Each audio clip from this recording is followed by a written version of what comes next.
हिंदी के इस YouTube channel में एक बार फिर से आप लोगों का स्वागत है। आज हम लोग बात करेंगे प्रयोगवादी काव्य पर। हिंदी साहित्य के इतिहास को 4 कालों में बांटा गया है। यूँ तो अलग अलग इतिहासकारों ने अपने अपने हिसाब से बांटा है, लेकिन मैं बात कर रही हूँ आचार्य रामचंद्र शुक्ल के हिंदी साहित्य के इतिहास की, जिसमें हिंदी साहित्य के इतिहास को 4 कालों में बांटा गया है। पहला है आदिकाल अथवा वीरगाथा काल, दूसरा है पूर्व मध्यकाल अथवा भक्ति काल, तीसरा है उत्तर मध्यकाल अथवा रीतिकाल और चौथा है आधुनिक काल। ये भेद याद रखें हम काव्य के क्षेत्र में। गद्य के लिए अलग से इतिहास लेखन का काम हुआ है, क्योंकि गद्य का विकास ही आधुनिक काल में हुआ था। अब इस आधुनिक काल को पुनः छोटे छोटे कई भागों में उपभेदों में बांटा गया है। उसी में से एक है प्रयोगवाद। छायावाद और प्रगतिवाद के बाद इस काव्य धारा का प्रस्फुटन देखा गया। अज्ञेय को प्रयोगवाद का जनक माना जाता है। अज्ञेय के साथ साथ प्रयोगवाद की संकल्पना में मुक्तिबोध का नाम भी लिया जाना चाहिए। इस कविता के उद्भव के कारण को सबसे अच्छे शब्दों में डॉक्टर लक्ष्मीकांत वर्मा ने बताया है। प्रथम तो छायावाद ने अपने शब्दाडंबर में बहुत से शब्दों और बिंबों के गतिशील तत्वों को नष्ट कर दिया था। दूसरे, प्रगतिवाद ने सामाजिकता के नाम पर विभिन्न भाव स्तरों एवं शब्द संस्कारों को अभिभावात्मक बना दिया था। ऐसी स्थिति में नए भाव बोध को व्यक्त करने के लिए न तो शब्दों में सामर्थ्य थी और न परंपरा से मिली हुई शैली में। परिणाम स्वरूप उन कवियों का, जो इनसे पृथक थे, सर्वथा नया अस्त्र और नए माध्यमों का प्रयोग करना पड़ा। ऐसा इसलिए और भी करना पड़ा क्योंकि भाव स्तर की नई अनुभूतियां, विषय और संदर्भ इन दोनों से सर्वथा भिन्न थी। अब अगर हम लक्ष्मीकांत वर्मा के उपयुक्त कथन पर ध्यान दें तो वर्मा जी ने प्रयोगवादी कविता को छायावाद और प्रगतिवाद की प्रतिक्रिया स्वरूप स्वीकार किया है। उनके अनुसार इस नई कविता या प्रयोगवाद की नवीन अभिव्यक्ति के लिए नवीन माध्यम और नवीन विषय चुनने पड़े और वह एक नवीन दिशा की ओर अग्रसर हुई, जो कि पहले अनिर्दिष्ट और अशांत थी। वह नई दिशा कौन सी थी? अगर हम इस पर बात करें तो हम देखते हैं प्रयोगवाद ज्ञात से अज्ञात, नवीन प्राचीनता से नवीनता की ओर आगे बढ़ता है। प्रयोगवादी परंपरा से स्थापित सत्य से आगे बढ़ता है। प्रयोगवादी का लक्ष्य परंपराओं का खंडन करना ही नहीं, अपितु साहित्य में निर्जीव तत्व के स्थान पर नए सजीव तत्वों का अन्वेषण करना भी है। इस संदर्भ में अज्ञेय ने लिखा है, प्रयोग सभी कालों के कवियों ने किए हैं, यद्यपि किसी एक काल में किसी विशेष दिशा में प्रयोग करने की प्रवृत्ति स्वाभाविक ही है, किंतु कवि क्रमशः अनुभव करता आया है कि जिन क्षेत्रों में प्रयोग हुए हैं उनसे आगे बढ़कर अब उन क्षेत्रों का अन्वेषण करना चाहिए जिन्हें अभी नहीं छुआ गया या जिनको अभेद्य मान लिया गया है। अज्ञेय के इस कथन से स्पष्ट है कि वे शैलीगत और विषयगत एकदम विलक्षण नवीन प्रयोगों के उत्कट इच्छुक हैं। जैसे है कि उनका नारा ही हो, नया ही होना चाहिए। डॉक्टर गणपति चंद्र गुप्त के शब्दों में नई कविता नए समाज के, नए मानव की, नई वृत्तियों की नई अभिव्यक्ति नई शब्दावली में है, जो नए पाठकों के नए दिमाग पर नए ढंग से नया प्रभाव उत्पन्न करती है। हमारा अपना विचार है कि प्रयोगवादी काव्य में शैलीगत और व्यंजनागत नवीन प्रयोगों की प्रधानता है। अब आप बोलेंगे कि अभी बात चल रही थी प्रयोगवाद की, इसमें नई कविता कहाँ से आ गई? प्रयोगवादी कविताओं में कवि की दृष्टि संकुचित थी। देखिए, कवि भी कोई संपूर्ण इंसान तो होता नहीं है तो इंसान ही। तो बहुत बार हम क्रिया की जब प्रतिक्रिया करते हैं तो उसमें हम बीमारू रिएक्शन भी दे देते हैं, उसमें हम अमानवीय बात भी कर जाते हैं। कुछ ऐसा ही प्रयोगवादी कविता के साथ भी हुआ।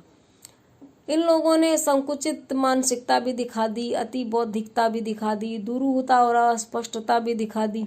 ये सब है प्रयोगवाद की विशेषता। इन्हीं सब विशेषताओं, जिनको मैं क्वेश्चन मार्क में रखना चाहूँगी, को जब इन्होंने हटा दिया और दृष्टि को व्यापक बना लिया, अनास्था को आस्था में बदल दिया, दुरूहता को स्पष्टता में बदल दिया, तो प्रयोगवादी कविता नई कविता में बदल गई। इसीलिए वास्तविक रूप से प्रयोगवाद और नई कविता दो अलग अलग चीजें नहीं है। एक ही काव्य धारा के प्रारंभ को हम प्रयोगवाद कहेंगे और उसके विकास की अवस्था को हम नई कविता कहेंगे। इसीलिए जो अज्ञेय प्रयोगवाद के जनक हैं वही नई कविता के जनक भी कहलाएंगे। अब हम बात करते हैं प्रयोगवादी काव्य की विशेषताओं की। तो पहली विशेषता तो नवीनता ही है, अर्थात इस काव्य में नवीन विषयों का वर्णन नवीन शैली में किया गया। ऐसी ऐसी विषय जिन पर कभी नहीं लिखा गया था, पेन, टॉर्च, चाय, बीड़ी, पिन इत्यादि अनगिनत विषयों पर इस युग के कवियों ने लिखा। इसके बाद क्षण का उपयोग इस काव्य धारा में खूब था। अज्ञेय की एक कविता क्षणवादी कविता के रूप में उल्लेखनीय है। फूल को प्यार करो, पर जो झरे उसे झर जाने दो। जीवन का रस लो, देह मन आत्मा की रसना से, पर जो मरे उसे मर जाने दो। यहाँ पर अनुभूति के लंबे सर्जना के क्षण के बजाय सघन छोटे क्षणों को महत्व दिया गया है। नई कविता के साथ साथ प्रयोगवाद में लघु मानव को महत्व मिला है। जो उपेक्षित और घृणित पात्र माने गए, उनको इन्होंने करीब से देखने, जानने और समझने वाले पात्र में परिवर्तित कर दिया। और विषय वस्तु में, चित्रण में भी नवीनता थी इनके प्रतीक विधान भी नवीन थे, इनकी सत्यानुभूति भी नवीन थी। इस काव्य में बौद्धिकता और यथार्थ चित्रण इतना था कि बहुत लोगों ने इसको गरिष्ठ माना है, लेकिन हम इसको विशेषता के रूप में लेंगे। अब शशि थरूर की अंग्रेजी को ना समझे तो शशि थरूर को खारिज तो नहीं किया जा सकता ना। अति यथार्थवादी और निराशा के व्यक्ति, प्रयोगवादी काव्य के अंदर एक ये भी विशेषता थी कि इन्होंने अति यथार्थवाद को लिख दिया है, और कहीं कहीं पे वो बड़ा नेगेटिव अर्थ में भी आ गया है। मुक्त यथार्थवाद भी है। अब तक जिस अश्लीलता, नग्नता और कामुकता का काव्य में बहिष्कार किया जाता था, उसका चित्रण प्रयोगवादी कवियों में पूर्ण रुचि के साथ हुआ है।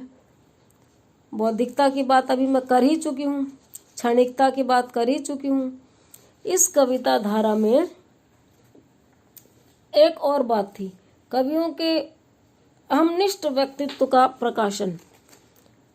जो भारतेंदु और द्विवेदी युग में जो व्यक्तित्वता थी वो व्यष्टि में समष्टि थी, लेकिन इस युग के कवियों में वो बात नहीं थी।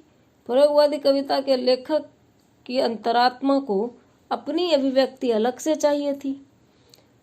एक उदाहरण है भारत भूषण अग्रवाल का। साधारण नगर के साधारण घर में मेरा जन्म हुआ, बचपन बीता अति साधारण खान पान। तब मैं एकाग्र मन जुट गया ग्रंथों में, मुझे परीक्षाओं में विलक्षण श्रेय मिला। इन कविता नामधारी पंक्तियों में हिंदी साहित्य की कहाँ तक की श्रीवृद्धि होगी, अगर हम इस बात को देखें तो पाठक खुद ही जान लेंगे। इसके अलावा इस काव्य धारा में निराशावाद की व्यक्ति भी थी। यहाँ पर एक उदाहरण देना चाहूंगी। आओ हम उस अतीत को भूलें और आज की अपनी रग रग के अंतर को छू लें इसी क्षण, क्योंकि कल वे नहीं रहेंगे, क्योंकि कल हम भी नहीं रहेंगे। यहाँ पर गणपति चंद्र गुप्त के शब्दों में बोलूं तो इन कवियों की स्थिति उस व्यक्ति की भांति है जिसे विश्वास हो कि अगले क्षण प्रलय होने वाली है। यहाँ पर हम एक बात और याद रखें कि हर युग के कवियों ने संपूर्णता से वही कुछ नहीं लिखा है जिसको श्रेष्ठ काव्य की श्रेणी में रखा जाए। प्रेमचंद की भी शुरुआती कहानियों में बहुत कुछ ऐसा है जिसे अब हम उच्च कोटि के साहित्य में नहीं गिनेंगे।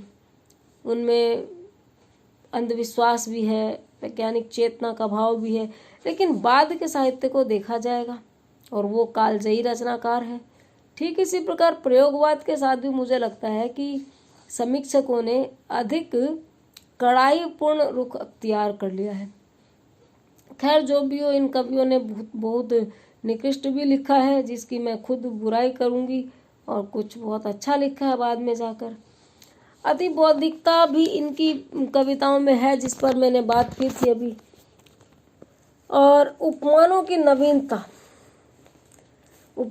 नवीनता के संबंध में भी लोगों ने वही बातें की है, जबकि मैं अज्ञेय की बात करूंगी तो ये उपमान अब मैले हो गए हैं। देवता इन प्रतीकों के कर गए हैं कुछ। कभी बासन अधिक घिसने से मुलम्मा छूट जाता है। हम इसको याद रखें तो एक अलग ही सुंदर अनुभूति होती है। छंद अगर देखे जाए तो इस काल में छंद के बंधन को इन्होंने स्वीकार नहीं करके मुक्तक परंपरा में अपना विश्वास बनाए रखा है। कहीं कहीं इन्होंने लोकगीतों के आधार पर अपने गीतों की रचना भी की है। प्रयोगवादी कवि ने शैली के भी विविध प्रयोग किए हैं। वैचित्र प्रदर्शन और नवीनता के धुन के कारण इस दिशा में इनके दुरूहता भी आ गई है। लेकिन मैं फिर भी बोलूँगी कि इन प्रयोगवादी कवियों में अगर अज्ञेय की बात की जाए, जो कि इसके जनक हैं, तो उनकी कविताओं की टेक्निक, टेक्सचर, अभिव्यंजना बिल्कुल अलग है। उनकी कविताओं के comma, colon, semi colon, full stop, bracket तक का एक अलग से अर्थ निकलता है। इस रूप में वो एक ताज़ा कवि हैं और नवीन छंदों का आविष्कार भी उन्होंने किया है। निराला के अलावा अज्ञेय को इस बात का श्रेय दिया जा सकता है कि उन्होंने नवीन छंद भी दिए हैं। इस युग की भाषा की बात करें तो प्रयोगवादी कवि ने कहीं कहीं पर भाषा के अच्छे प्रयोग किए हैं, किंतु कहीं कहीं उसने अपनी विलक्षण स्वच्छंदता की प्रवृत्ति के कारण खड़ी बोली के व्याकरण सम्मत रूप की अवहेलना की है। उदाहरणार्थ हम देख सकते हैं रघुवीर साय की निम्न पंक्तियाँ: शक्ति दो बल दो हे पिता, जब दुख के भार से मन थकने आए। इसके अलावा तुमसे मिला है जो विक्षत जीवन का हमें दाए, उसे क्या करें। तुमने जोरी है अनाहत जिजीविषा, उसे क्या करें। कहीं अपने पुत्रों, मेरे छोटे भाइयों के लिए यही कहो। यहाँ थकने आए व्याकरण की दृष्टि से चिंत्य हैं तथा संदर्भ की दृष्टि से विक्षत तथा जिजीविषा शब्दों का अर्थ गांभीर्य भी विचारणीय है। कहीं कहीं पे ग्राम्यत्व दोष भी आ गया है। दमित वासनाओं और कुंठाओं की जब वर्णन की में आग्रह ज़्यादा आया है तो मनोविश्लेषण, भूगोल, विज्ञान, दर्शन, बहुत सारे शब्दों का प्रयोग करने में संकुचाए नहीं है। कहीं कहीं पर इन्होंने जानबूझकर शब्दों का रूप तोड़ा मड़ोड़ा है, जो कि समीचीन नहीं है। लेकिन फिर भी हम एक बात देखें तो इन्होंने एक विकास को तो दर्शाया ही है। हम जब आगे बढ़ते हैं तो संक्रमण काल भी आता है, बीच बीच में हम उत्कृष्टता से हमारा ग्राफ गिरते हुए देखते हैं। और जब इसमें से इन्होंने नकारात्मक मूल्यों को, भावों को निकाल दिया और आगे बढ़े तो एक बहुत ही तटकी, ताजगी भरी हवा हमें मिली नई कविता के रूप में। इस प्रकार हम देख रहे हैं कि कोई भी काव्य धारा पूर्णतः त्याज्य या निंदनीय नहीं होती। और 4 सप्तकों का प्रकाशन हुआ। पहला सप्तक जो है सप्तक पूर्णतः प्रयोगवादी है। तार सप्तक 1943 में आया, दूसरा सप्तक 51 में, तीसरा 59 में, 59 में और चौथा 79 79 में। इन 4 सप्तक के कवियों में से कुछ जो कवि हैं बाद में साहित्य क्षेत्र में रहे ही नहीं, दिखाई ही नहीं दिए। बहुत से जो नाम है उन्होंने अपनी दिशा बदल ली। जो रामविलास शर्मा है पहले सप्तक के कवि, वो एक मार्क्सवादी आलोचक हो गए। अज्ञेय ने उपन्यास, निबंध और समीक्षाएं भी लिखी।